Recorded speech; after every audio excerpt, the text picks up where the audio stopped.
Thank you. So because of the time restriction, I'm going to make some conclusion. And thank you again. Thank you so much for all the participants and all of the 3 keynote speakers. And I may be one of the outsider of supply chain protection, but right now I think I learned a lot. It's a very insightful and fruitful seminar. And to do a very good, quick conclusion, I believe that from the first speech, and we learned that what is the U.S. standard, especially from the forced labor standards, what is the law, what is the principle, and what is the WRO order. And from today's learning, I think that although you mentioned that it is ambiguous, the standard is not very clear, and it is unpredictable. But sometimes from the labor law perspective, especially from the idea of the U.S.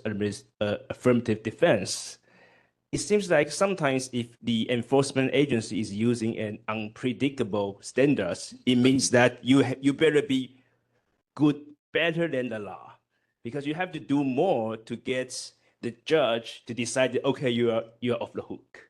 So maybe that there is some good way for the CBP to do such a things, because I'm not going to tell you there's a clean line or a red line here. So you better do more to persuade me to give you a way out when I'm focusing on you. Maybe that is a good part. But again, we're still hoping to have a more clear red line so that we can make our policy on it. Okay, so I really learned a lot from it. Thank you. And Professor Chiu mentioned Taiwan's experience and what is the current status quo. And I believe that is more like a forced labor in the midst. I mean, we know there's something there, but I don't know very clear what it is.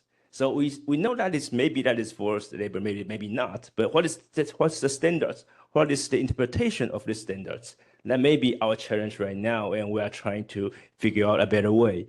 And for Professor Pruksacholavit, I have been learning a lot from the Thailand experience. And for me, it's more like an enforcement under whose narrative, because we have so many environmental and cultural factors that may change our definition of forced labor. Maybe it is mutual agreement, maybe it fits the local context, but not fits the Taiwanese context, or maybe not fits the US context. So according to the article Professor Gordon mentioned, maybe we have to learn or have to provide evidence to the CBP, and that may be another thing that Taiwan may also face. Okay, so thank you so much again for all presenters today, and I learned a lot from different countries' experience. And again, thank you for the on-site participants and the online participants.